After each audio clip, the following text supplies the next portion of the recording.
My name is Lena Torres. I am 31, and at Sunrise Mart, people like to joke that I am the walking notebook of the entire operations department. They say it for fun, but they are not wrong. My paper title is just Operations Coordinator, which sounds like a simple support role. In reality, I manage almost everything: workflow, schedules, stock reports, the small supply chain, and the mess every other manager leaves behind. I know every inbound procedure, every POS error code, even the little tricks that keep the warehouse from drowning in stacked pallets. I am the person everyone goes to when a spreadsheet starts acting possessed, or when no one remembers how a process even began. I never let mistakes roll downhill to someone else, because the thing I fear most is making another person suffer for something I missed. My weakness is simple: I am terrible at confrontation. I avoid it every chance I get. Whenever something goes wrong, I am the first to take the blame just to keep the peace, even when I did nothing wrong. And if someone else takes credit for my work, I just smile and let it go.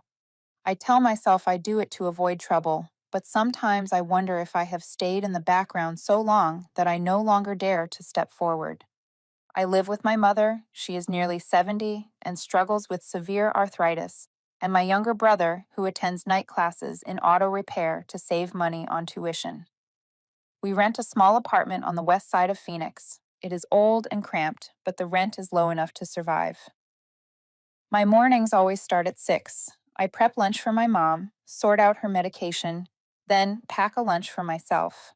My go-to is marinated roasted chicken using my mother's spices and the salsa I chop by hand. Making my own meals keeps costs down. Important months when medical bills stack up, or on weeks when my old Honda decides to turn the check engine light into a personality trait. I cannot lose this job, not now. That morning, the one everything hinged on, was so blistering hot that even at 6:30, the air felt thick enough to slice. That is Phoenix in summer. When I pulled into the lot, the temperature number on the dashboard made me sigh out loud. A coworker messaged the group chat saying the warehouse AC had died the night before. I could already picture the staff sweating through their shirts while the freight kept coming, because boxes do not wait for anybody. I hugged my meal prep container to my chest and walked along the back path to avoid the sun. That is when I saw him. A middle-aged man in a faded blue work shirt, dust-stained pants, and boots worn thin at the soles.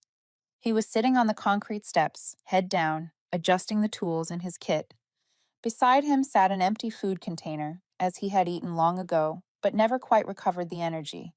His face was flushed from the heat, sweat running through the deep lines along his cheek. I assumed he was the HVAC tech called in to fix the warehouse cooling system. He had that familiar look of people who work outside in Arizona and carry the sun on their backs. He glanced up when I walked by, scooting over a little to make space. Still polite, even though he looked exhausted. I do not know what made me stop. Maybe the empty box. Maybe the recognition in his face. That expression of someone who has worked too long without anyone noticing. I looked down at my packed lunch, the warm chicken, the salsa, and then back at him. I handed it to him before I had time to think. He looked genuinely surprised and asked if I was sure. I nodded. Something tightened in my chest when he thanked me in that rough, tired voice. I told him not to skip meals in this heat and hurried off when I realized I was running late. As I turned into the main hallway, I heard the familiar sound of Mark's footsteps. He looked at his watch, then at me, like he had just caught an employee sneaking around.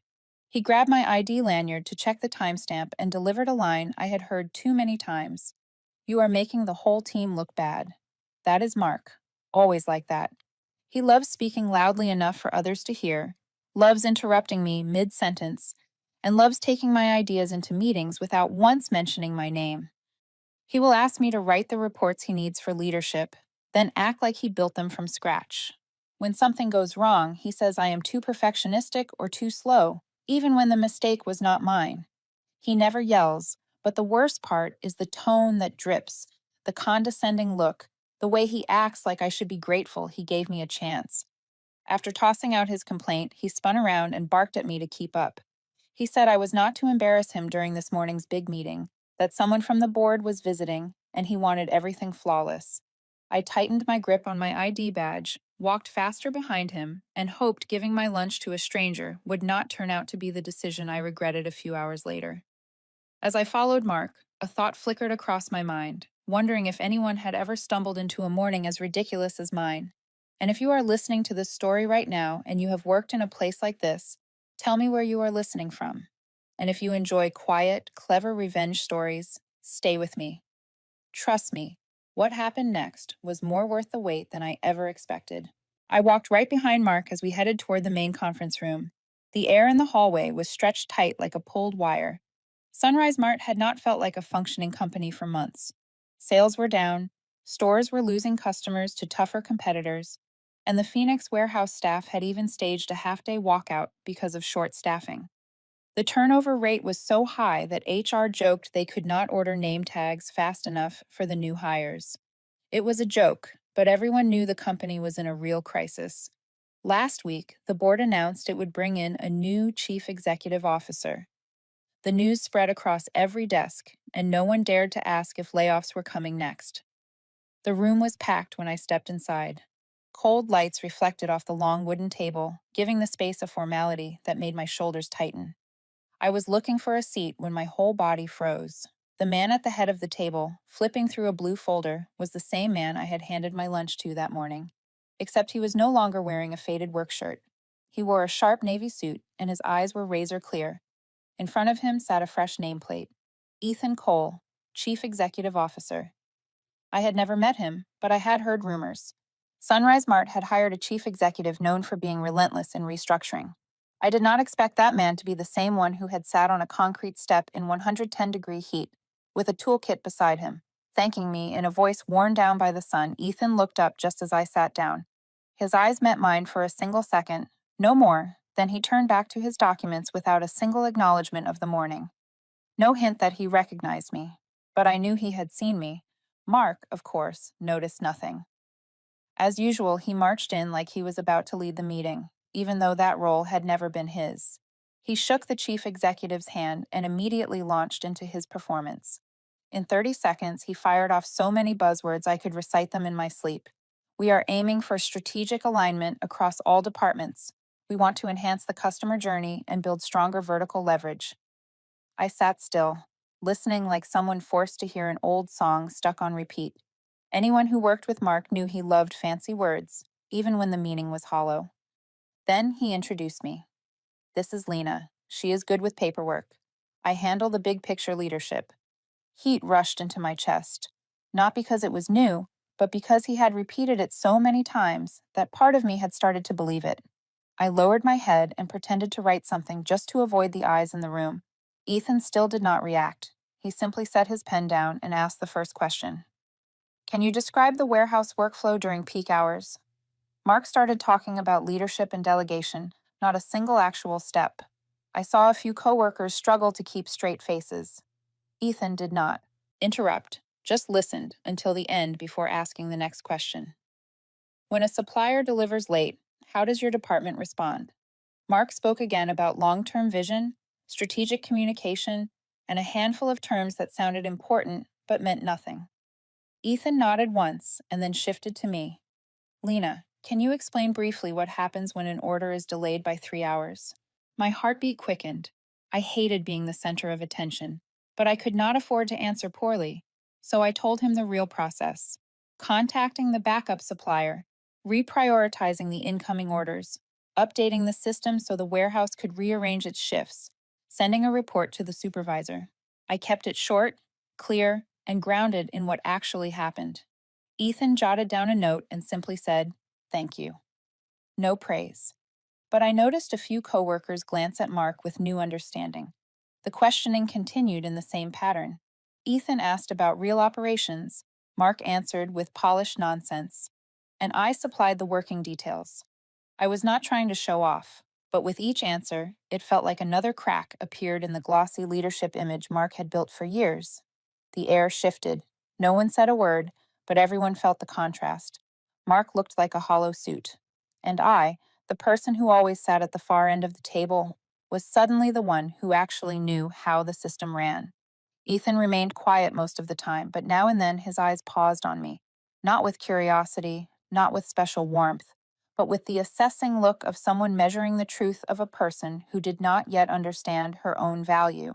Finally, when Mark launched into a rambling explanation of a strategy I knew he had invented in the car on the way over, Ethan closed the folder. I think we have enough for today. The words were soft, almost gentle, but sharp enough to slice the entire room into silence. People near the door stood faster than usual.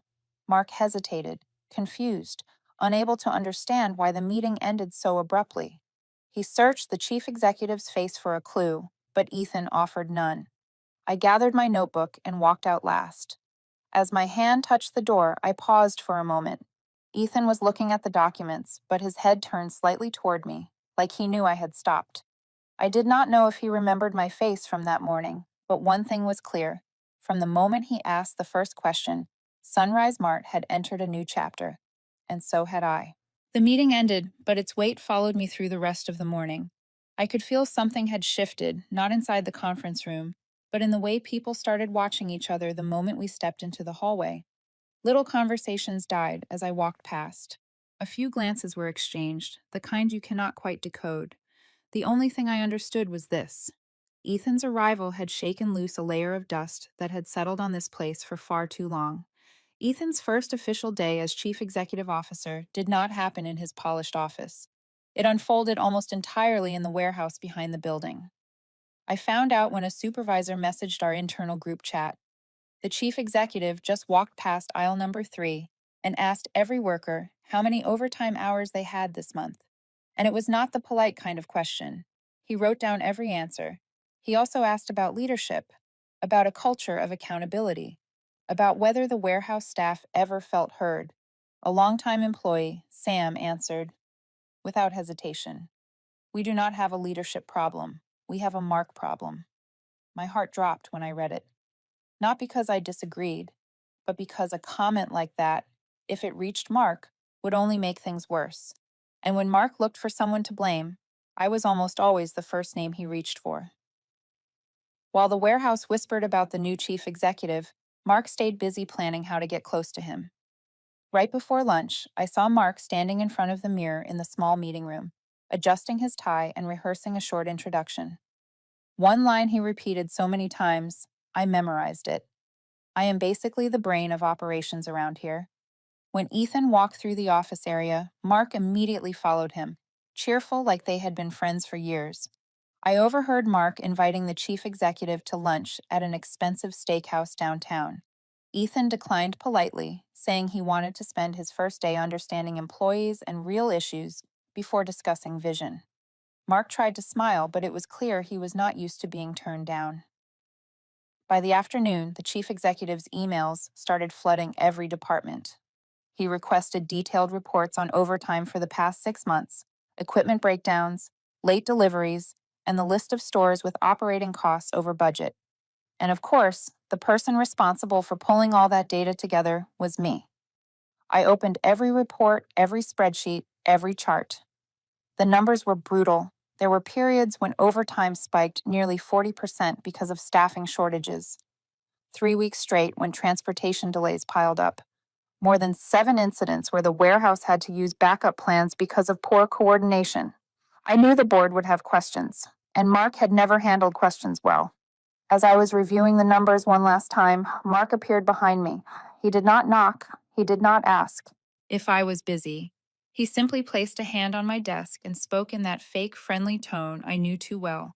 "Let us make the numbers reflect our effort, okay?" I looked up at him, keeping my face steady. "What do you want me to do?" Mark leaned closer, lowering his voice like he was doing me a favor.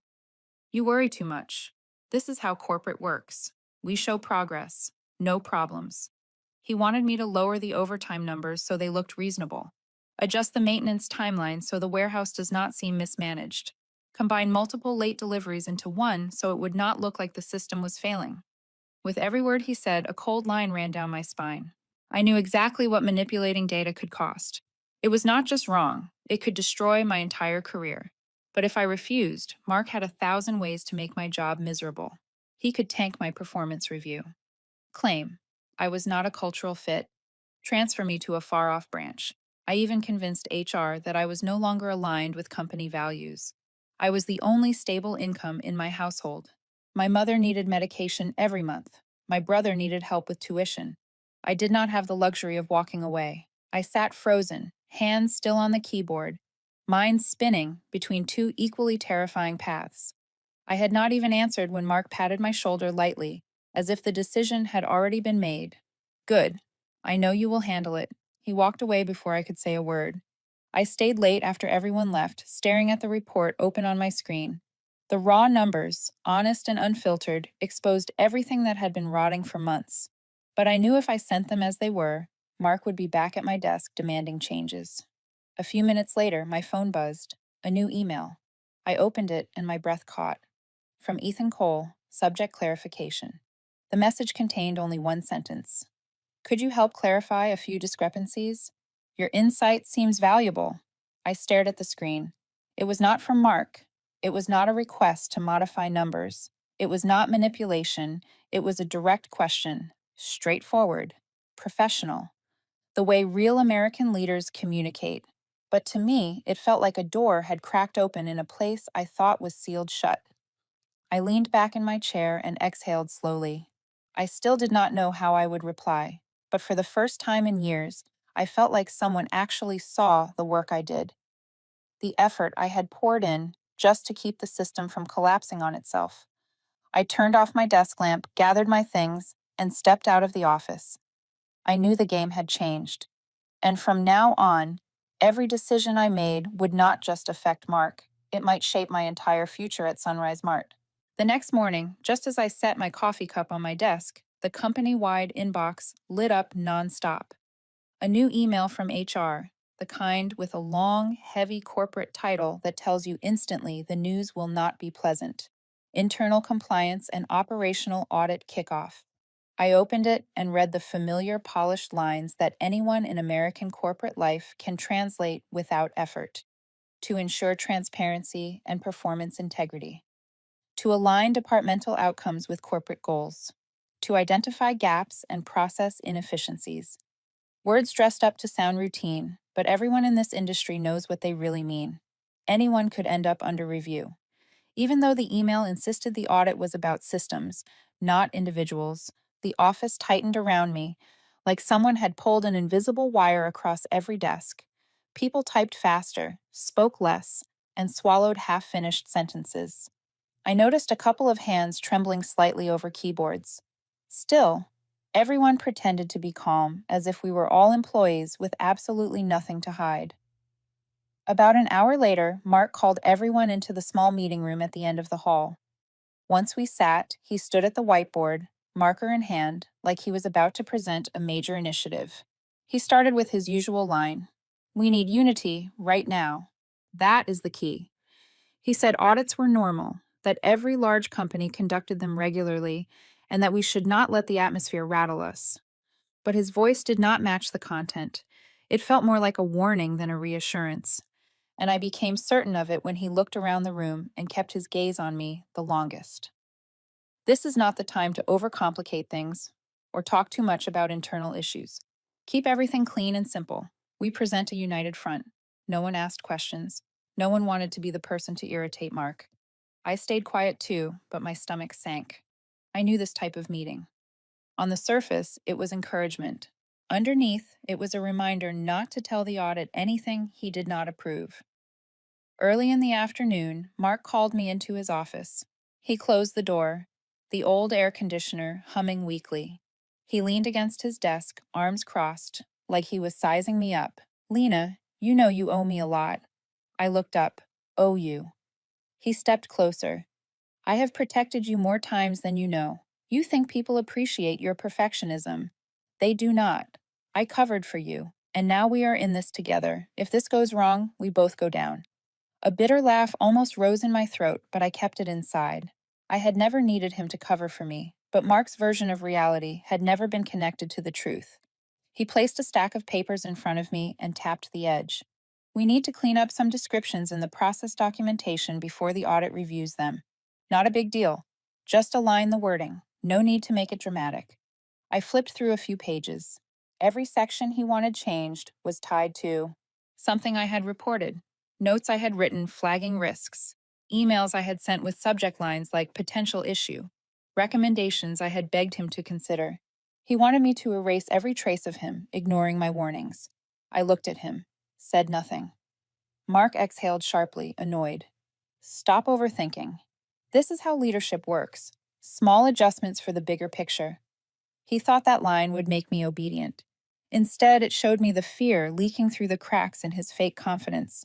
He needed me to be complicit, needed me to rewrite the documentation so he could tell the audit that the system had been tightly managed all along. After Mark left the room, I held the packet in my hands, heavy as stone. Back at my desk, I turned on my computer, and instead of opening the files he wanted edited, I opened a different folder, my private one, buried 4 layers deep.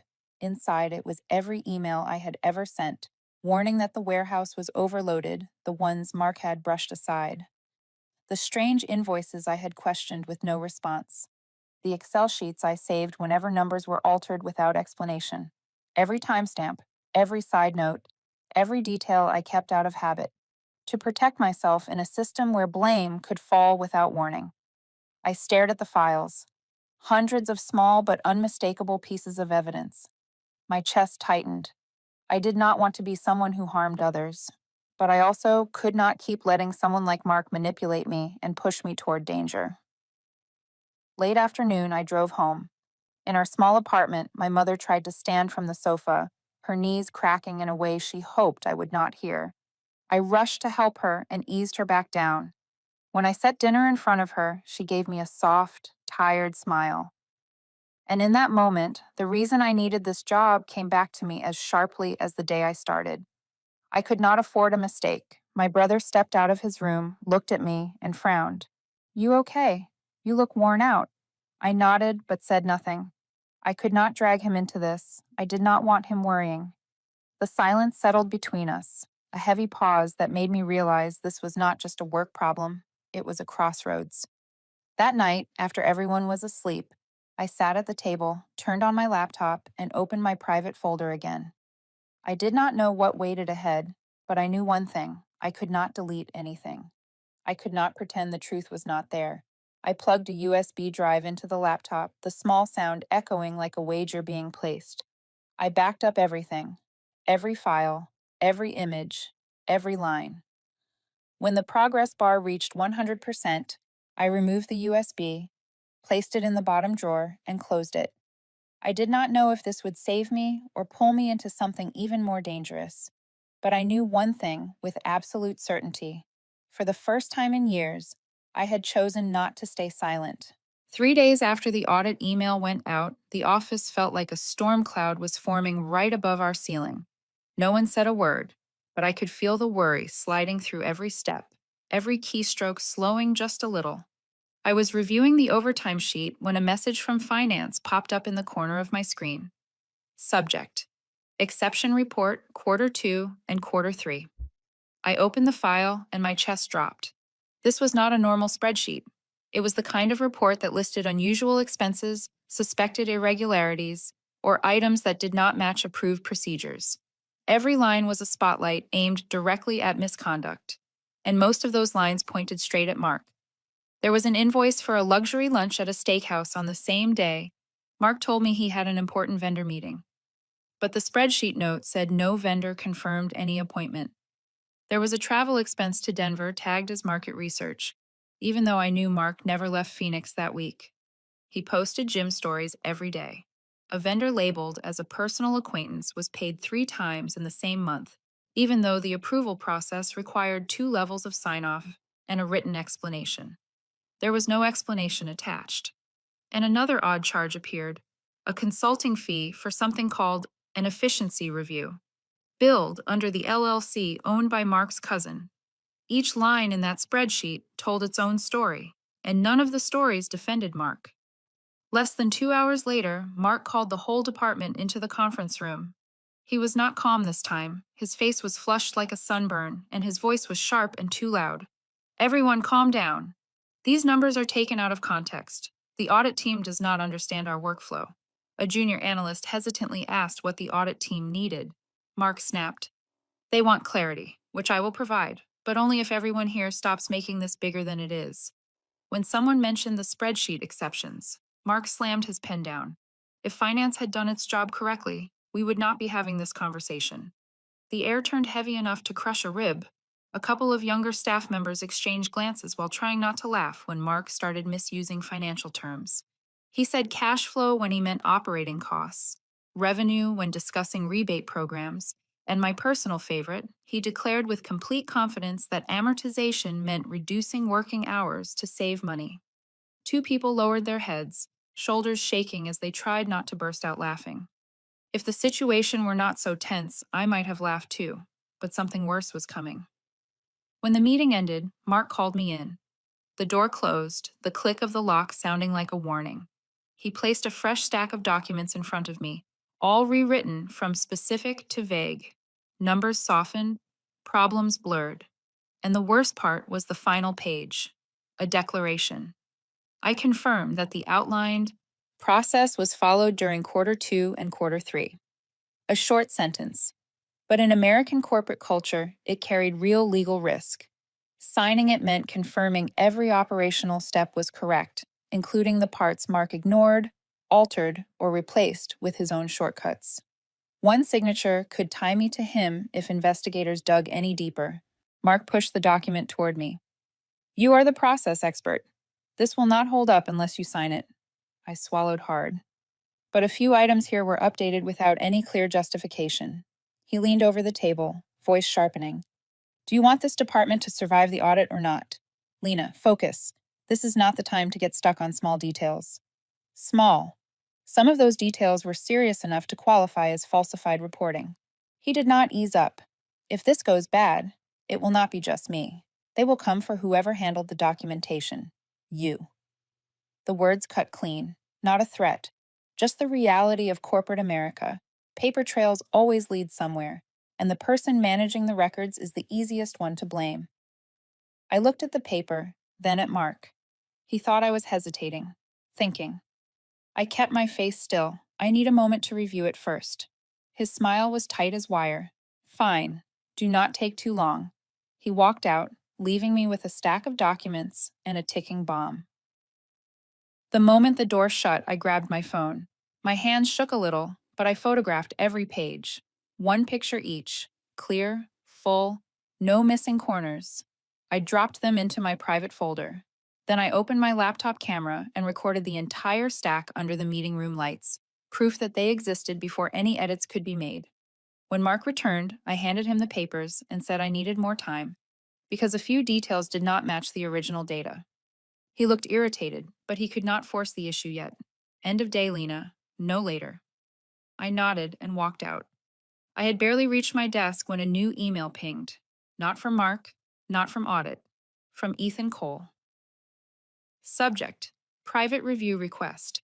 The message was brief but razor clear. Could you provide clarification on the discrepancies found in the exceptions report? I would appreciate your direct insight before proceeding further. I read it again and again. It was not coercive, not manipulative, not soft pressure disguised as leadership. It was a straightforward professional request. But it was also the most dangerous invitation I had ever received. No one invites you to a private review when everything is fine. I opened my hidden folder, plugged in my USB drive, transferred every photo, added the evidence I had collected over the past months. My hands were cold, but my mind was sharp. The afternoon dragged on. When the office lights dimmed, another email appeared. Meeting scheduled. Participants: Ethan Cole, HR Director, Legal Counsel, Lena Torres. Time is 9 in the morning tomorrow. I stared at the line for a long moment. A closed-door meeting with HR and legal is never small. It is the moment when truth and risk stand side by side. And I, someone who only ever wanted to do my job right, was suddenly at the center of the storm. I shut down my computer, tightened my grip on the USB drive, and understood one thing clearly. Tomorrow would decide everything.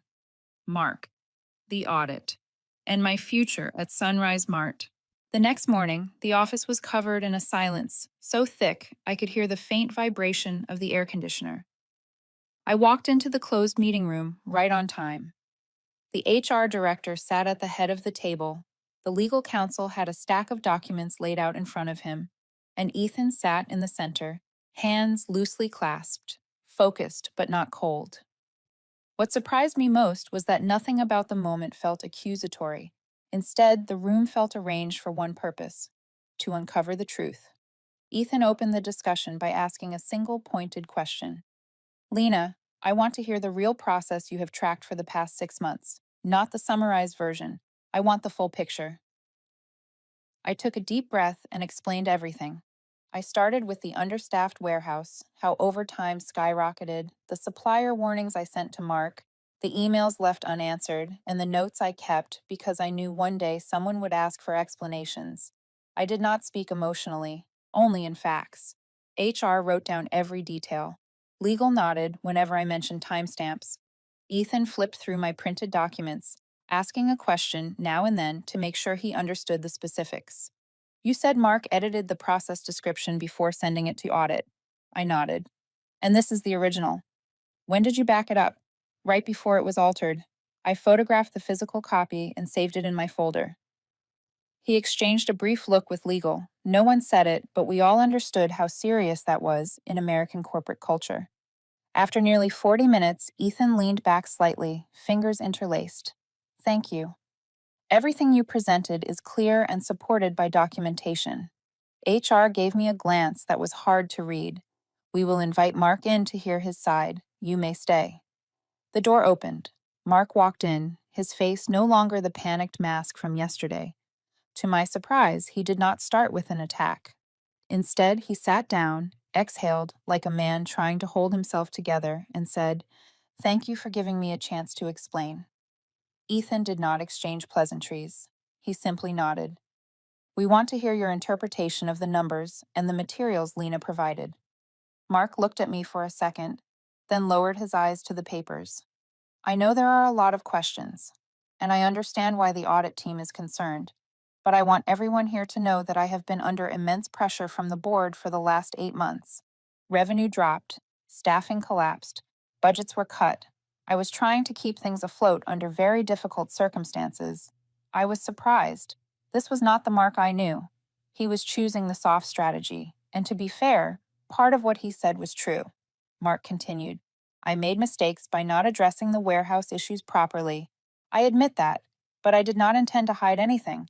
Some financial decisions may look questionable, but they were part of maintaining operations. HR tilted her head slightly. For example, this steakhouse charges. Mark let out a frustrated breath. I tried to meet a vendor there. They canceled last minute. It was my mistake to include the receipt in the expense report, but it was not intentional deception. I meant to correct it, but got pulled into other crises. I studied him. Mark was doing something I had never witnessed. He was not blaming someone else, not shouting, not pretending to be the victim. He was showing just enough honesty to stay believable. Then he turned toward Ethan. I know I have shortcomings, but I want to remind everyone that I led the cost optimization project last year. I helped the Glendale store cut inventory expenses by 18%, and the automated reporting system I built is still functioning. I am not denying my errors, but I do not want to be seen as entirely incompetent. Silently, I acknowledged something. Mark had once been capable. He was not empty, but over time, power and pride had warped him. Ethan nodded, slightly, not denying it. I reviewed your performance history. You contributed in the past. That is not in question. Mark's head lifted, a flicker of hope in his eyes. Ethan placed both hands on the table. But what we are evaluating now is not your competence. It is the boundary between leadership and abuse of authority. The room froze. Ethan looked directly at Mark. Leadership is not asking staff to alter numbers to protect your image. Leadership is not ignoring critical warnings. Leadership is not using company funds in questionable ways and hoping no one notices. Mark swallowed hard, the color draining from his face. Ethan continued, voice steady and sharp. You once had the ability, but ability without responsibility becomes a liability to the entire system. Mark opened his mouth as if to defend himself, but HR raised a hand gently. We are not concluding anything today. There will be further evaluation.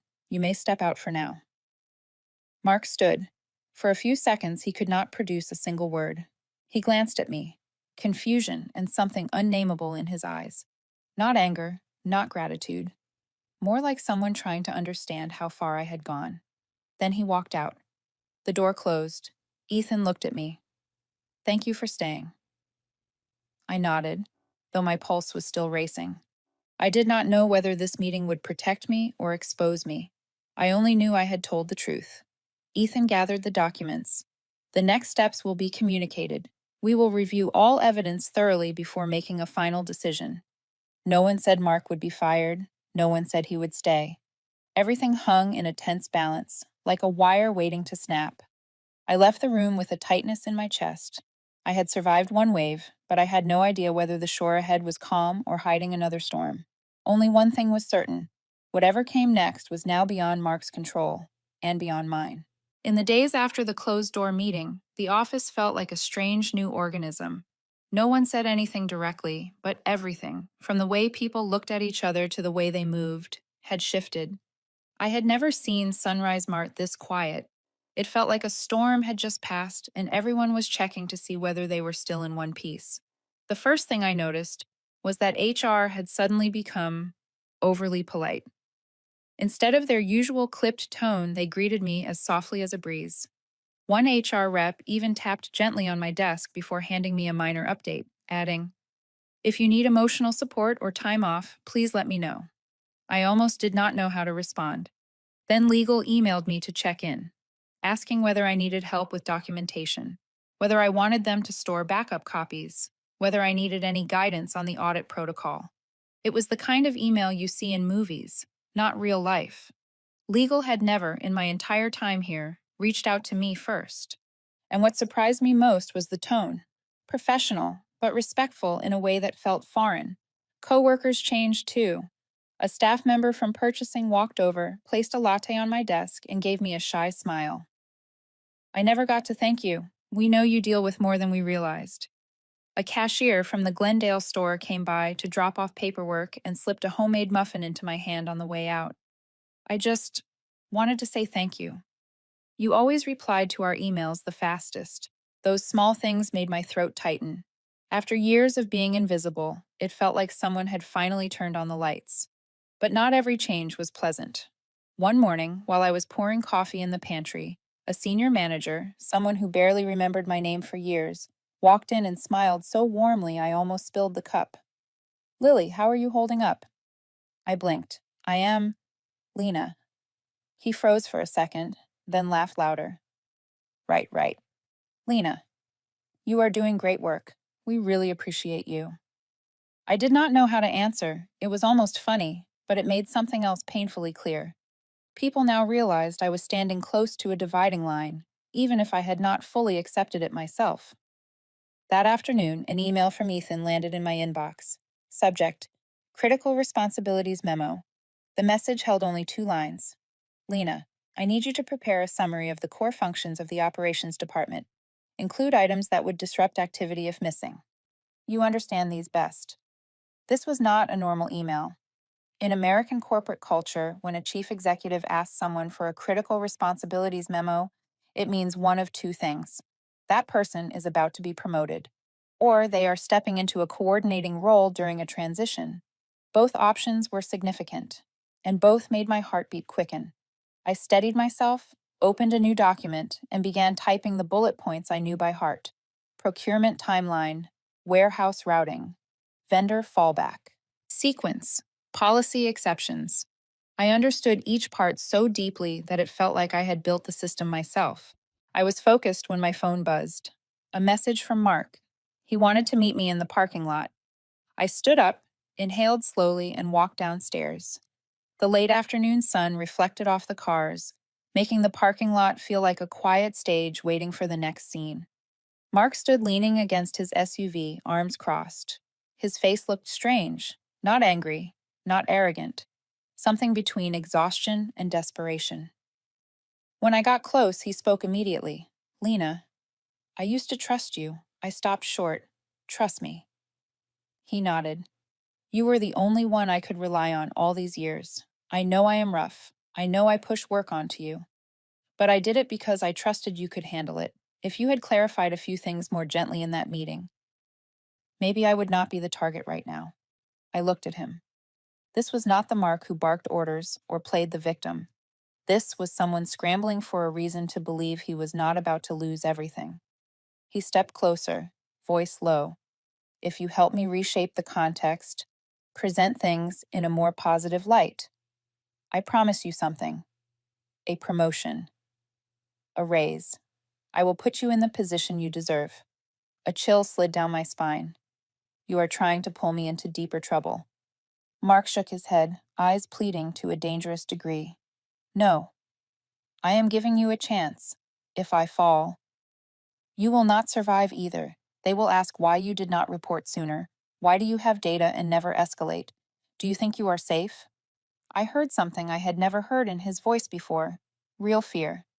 I stood straight, meeting his eyes without backing down. You say you trusted me, but for 6 years, you never saw me. You did not see the hours I stayed late fixing system bugs. You did not see the warnings I sent. You did not see the warehouse drowning. You only saw me when you needed someone to carry the weight for you.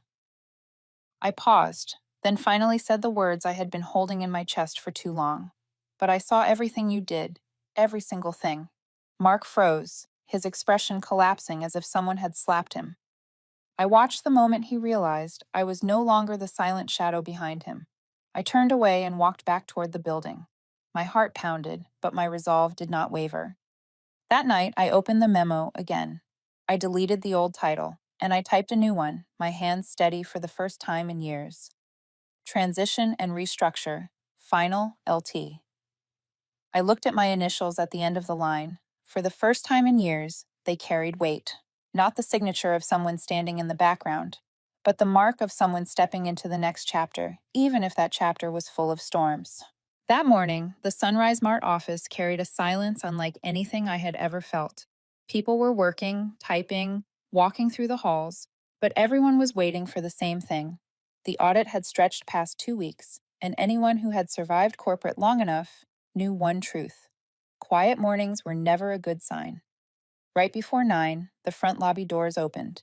3 men in dark shirts walked in, badges reading Internal Security, the department that only appeared when the company needed to handle something serious without drawing attention. No one said it, but everyone understood. The moment had arrived. I sat at my desk, hands on the keyboard, but unable to focus. Around me, every pair of eyes drifted toward the same place: Mark's office. His door opened. Mark stepped out, a coffee cup in hand. For a brief second, his face showed no emotion. But when the 3 security staff approached, something shifted in his eyes. Not anger, not panic, just the slow recognition of something inevitable. He set the cup down, straightened his jacket, and gave a small nod. A simple gesture, but full of meaning. He knew what was coming. They escorted him into the large conference room. Minutes later, my screen pinged. Required. Please join. When I walked in, Ethan sat at the head of the table. HR and legal flanked him. Mark sat opposite, fingers laced together. The air felt heavy as poured concrete. Ethan opened the meeting. Mark, today we are reviewing the results of the internal investigation. You may present your position before we make a final decision. Mark inhaled slowly, then began speaking, surprisingly calm. I know I am in a difficult position, and I understand why there are so many questions. But before any conclusions are made, I want everyone here to know this. I have been under immense pressure for a long time. Declining revenue, high turnover, dozens of issues are piling up at once. No one can manage flawlessly under circumstances like that. He paused, then continued. I do not deny the mistakes, but I never intended to harm the company. I was trying to keep things running, trying to prevent everything from collapsing. For the first time, I saw Mark speak without deflecting. His voice carried a small trace of sincerity, and in that moment, I understood he had not always been incompetent. He had once worked hard, but power, fear, and the dread of being replaced had twisted him. He lifted his gaze to Ethan. I led the Glendale cost optimization project. I lowered inventory by nearly 20%. I am not someone who only talks. The room stayed silent for a long moment. Then legal opened the file. We acknowledge your contributions, but the investigation revealed actions that cannot be dismissed. He placed the evidence on the table. The process description files show edits and deletions right after the audit announcement. The steakhouse invoice is unrelated to any business meeting. The travel expenses with no supporting documentation. The warning emails from Lena that went unanswered. And finally, two versions of the same process file, the original and the altered one. Side by side, the differences were undeniable. Mark stared at them for several long seconds. No excuses, no denial, just exhaustion settling across his features. Ethan folded his hands. Mark, leadership is not making the numbers look better by altering data. Leadership is not pressuring staff to hide their mistakes. Leadership is not ignoring critical warnings. He paused, voice steady, low, and sharp enough to cut. Leadership is a responsibility, and you stopped taking responsibility a long time ago. The sentence fell like a closing door. Mark lowered his head. I understand. No shouting, no accusations, no attempts to shift blame, just a man facing the consequence of his own choices. HR stood and placed a white envelope on the table. Mark, your employment with Sunrise Mart ends today. Security will escort you out. The standard corporate dismissal. Swift, clean, emotionless. Mark stood. When he turned toward me, his eyes no longer held the sharpness they once had. Only the emptiness of someone who had stood tall and now had to step down. Neither of us said a word. There were too many unsaid things between us to fit into a single sentence. He followed security out.